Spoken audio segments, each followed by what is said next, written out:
nombre es Federico Ferrolliero, soy profesor universitario en letras, trabajo en docencia, en la parte de comunicación de una universidad y bueno, me dedico a escribir desde hace bastante tiempo.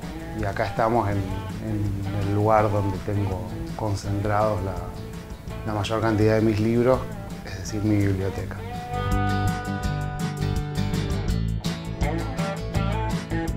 El primer libro que me leyeron, quizás no lo recuerde, pero sí, digamos, tengo presentes algunos de los libros de la infancia, de mi primera infancia, que no lo leía yo, sino que me lo leía mi papá y también mi mamá, creo que es Los pollitos que perdieron su voz, de Julia Darocchi. Bueno, en realidad el argumento importa poco, lo que tiene de interesante es que era un momento de encuentro familiar y que junto con mis hermanas, mi viejo nos sentaba. Y era más divertido que lo leyera mi viejo que mi mamá, porque mi papá le hacía las voces a los pollitos. Entonces, en lugar de leer, pero sí, así es muy fácil, decían los patitos, ¿ves cómo se hace así?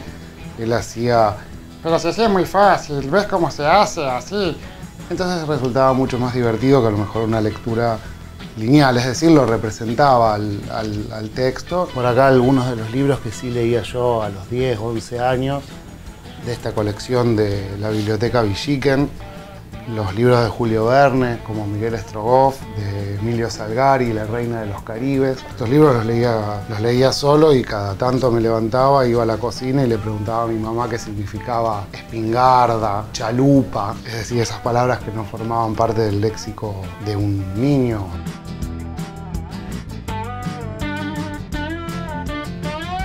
Bueno, creo que Salgari, Sandokan, los Tigres de la Malasia, El Corsario Negro, esas historias de piratas, las aventuras de piratas fueron que primero me motivaron a tratar de ponerme a escribir como a la manera del escritor, que fue para mí un descubrimiento, fue cuando estaba en segundo año, fue haber leído Bestiario de Cortázar. Acá está. No es este, porque este me lo compré después, porque lo leí en la biblioteca de la escuela. Casa Tomada, después el del cuento que vomitaba a los conejitos, me impulsaron a seguir leyendo y me acuerdo que le dije a mi viejo que había leído Bestiario y él me dio Final de Juego y Las Armas Secretas. Bueno, acá está Final de Juego, ¿ves? Este era el de mi papá. Bueno, el cuento del río es de un narrador que está en primera persona y que le habla supuestamente a una mujer que está compartiendo el lecho con él, es decir, a su pareja, y le reclama que siempre está quejándose, que siempre está amenazando con que se va a ir a tirar al río, y él está entre durmiéndose y la mujer protesta y parece que esa mujer se va y que vuelve, pero como está todo narrado en ese estado de semi-inconsciencia que se produce antes de que nos quedemos dormidos, el lector no sabe en un primer momento si verdaderamente la mujer se fue o está, y a mí el efecto, ese escalofrío que te produce lo fantástico, ese extrañamiento, esa sensación de sorpresa, me lo sigue produciendo, e incluso a veces me corre un frito por la espalda cuando lo vuelvo a leer.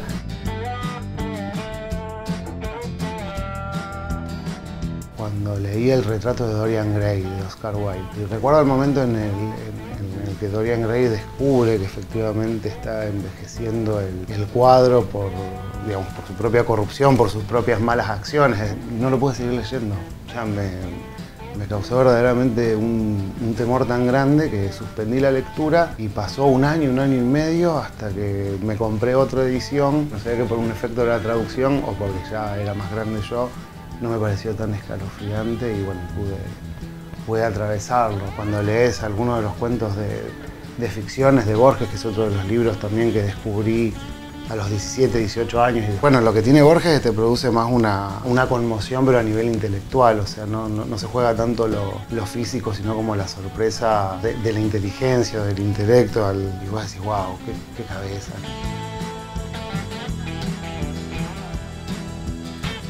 Bueno, ahora estoy en un momento de que no es de lectura por placer porque estoy leyendo las novelas de un concurso del Rosa Berni que organizó el Consejo. En realidad no son libros, pero son futuros libros, muchos de ellos, ¿ven? Estoy con todas las novelas. Leo mucho para dar clases, y estoy dando un seminario sobre literatura fantástica, entonces bueno, están acá los cuentos de Kafka que estoy releyendo, la introducción a la literatura fantástica de Tzvetan Todorov. Y bueno, estaba justo la vuelta al día en 80 mundos de Julio Cortázar, porque como verán Kafka es el favorito de la casa, tiene su lugar de privilegio.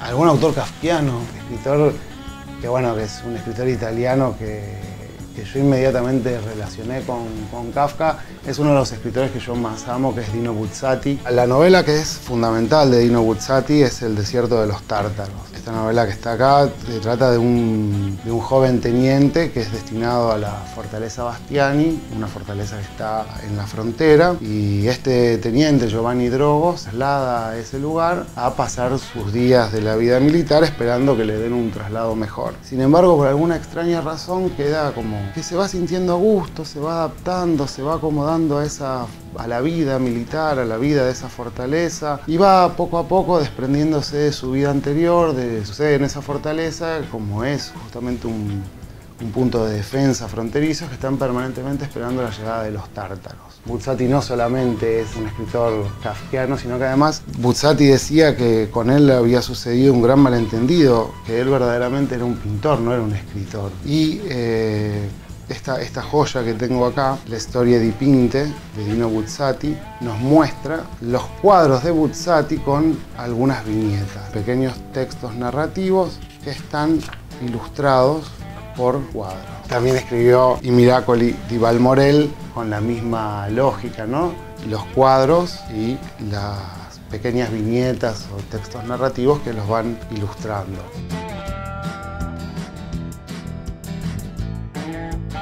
De Italo Svevo, sí, fíjate, acá está la edición de La conciencia de Zeno, que es su gran novela. Es la autobiografía de Zeno Cossini, un hombre que vive de rentas, que para dejar de fumar decide hacer psicoanálisis. Hacer psicoanálisis en 1919, ¿no? Y lo que va haciendo es escribirle a su doctor, al doctor S, que no se sabe bien qué es, si es Sigmund Freud o si es otro doctor de los tantos que pasaron por Trieste, que era su ciudad. Le va contando la historia de su vida. De Pavese, de Cesare Pavese. Pavese también escribía poesía. Pavese fue una figura de intelectual total, porque además era editor en Einaudi, tenía una mirada sobre qué había que publicar y qué no. Cometió algunos errores, pero la gran mayoría fueron aciertos. Digo que cometió errores porque, por ejemplo, Cesare Pavese rechazó el libro de Primo Levi, esta novela Entre mujeres solas, bueno, la historia de una mujer en la posguerra, digamos, una mujer independiente, una mujer liberal, una mujer que rompe con todos los estereotipos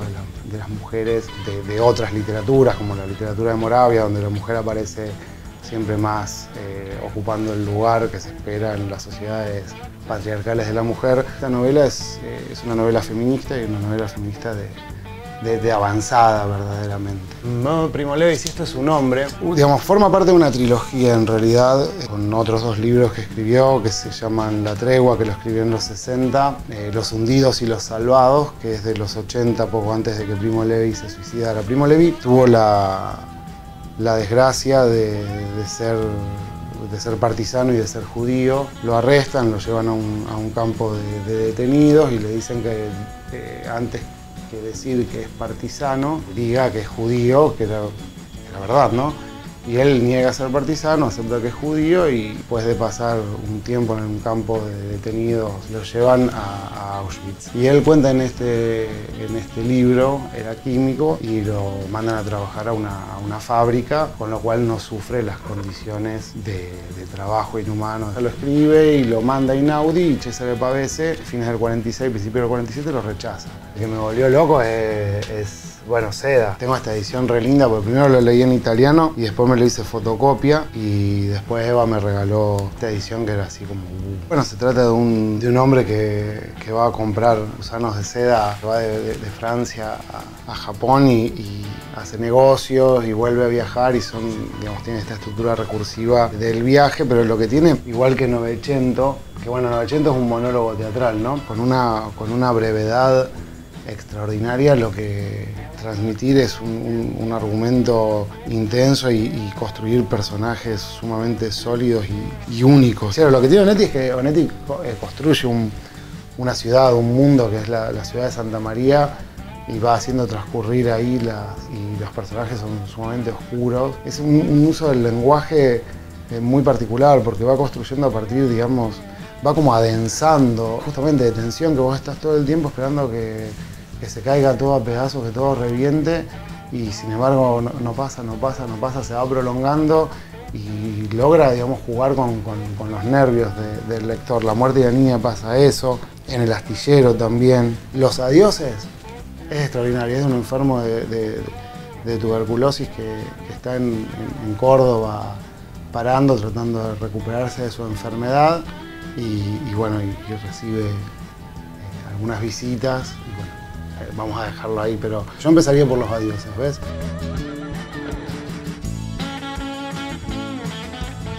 A mí, por ejemplo, Zeno Cossini de La conciencia de Zeno me parece un personaje extraordinario. Yo no sé si me siento identificado, sí me sentí identificado, por ejemplo, con todo lo que hacía para dejar de fumar y nunca lo lograba. Después otro personaje que me pareció extraordinario es el de esta novela de Salvador Benedra, el traductor se llama, Ricardo Sevi, un traductor trotskista, que trabaja en una editorial y se enfrenta a la caída del muro de Berlín y cómo se le cae su estantería ideológica abajo cuando se termina la Unión de Repúblicas Socialistas Soviéticas y se pasa ya al triunfo del capitalismo. Y por otro lado, Ricardo Sevi se pone de novio con una chica que es adventista, Romina, que no puede tener orgasmos. Entonces empieza a luchar contra la frigidez de su novia para que, digamos, que logre llegar al orgasmo. Y es una novela alucinante, vertiginosa, que no podés parar de leerla. Y otro podría ser Jorge Barón Visa, El desierto y su semilla, parte de la historia de los Barón Visa, que fue que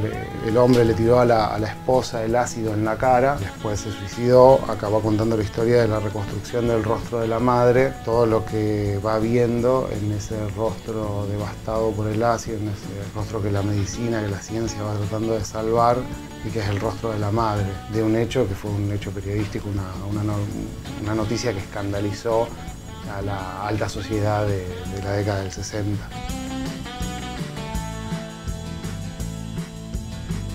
A mí lo que me interesaba o lo que me pareció extraordinario de Fontana Rosa, que me terminó sorprendiendo, era cómo construye una voz rosarina o una voz muy particular que tiene que ver con las voces que durante los 90, vamos a decir, los 80, 90, formas de enunciar que son tan particulares de lo rosarino, digamos. Y a lo mejor antes lo había logrado Jorge Riestra, o sea, a lo mejor en Salón de Billares, el taco de ébano en particular, yo los pongo así, como si lo estuviera vendiendo.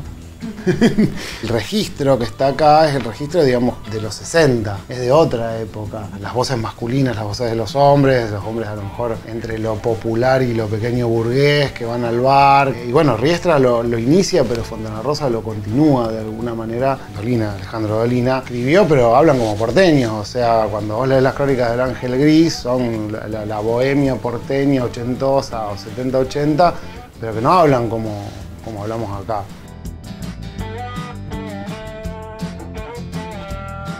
Mujeres, digamos, que amo, una de ellas es Natalia Ginzburg. Es más, incluso Natalia Ginzburg la damos en el programa de literatura italiana de este año. Trabajamos con esta novela Léxico Familiar, que es una suerte de autobiografía, una reconstrucción de una vida familiar durante el periodo de ascenso del fascismo hasta el fin del primer tiempo después de la Segunda Guerra Mundial. Ella en realidad es Natalia Levi, estaba casada con Leone Ginzburg, que bueno, era un intelectual que fue asesinado por los nazis y bueno, ella sobrevivió y toda su familia siempre tuvo vinculaciones y estuvo, digamos, participando activamente de los movimientos antifascistas. La historia de su familia es la historia de Italia, y es la historia de Italia antifascista. También escribió novelas como Todos nuestros ayeres. Esta novela también es una novela sobre la Segunda Guerra Mundial. Está escrita a comienzos de los años 50. También escribe más que nada cuentos sobre los problemas de mujeres con personajes femeninos que practican la libertad sexual, el escape a la monogamia, las relaciones abiertas. A propósito de las mujeres, es una selección de cuentos de ella. Y después de mujeres también está Elsa Morante, La isla de Arturo, que es la novela de ella que más me gusta. Es una relación entre un padre y un hijo, pero en esta novela, por ejemplo, aparece la problemática de la homosexualidad, no de forma explícita, pero sí sugerida, y muestra cómo, digamos, el homosexual tiene que negarse, que ocultarse, porque bueno, estamos hablando de los años 40-50, ¿no? Por el riesgo de la censura, de la persecución, etc.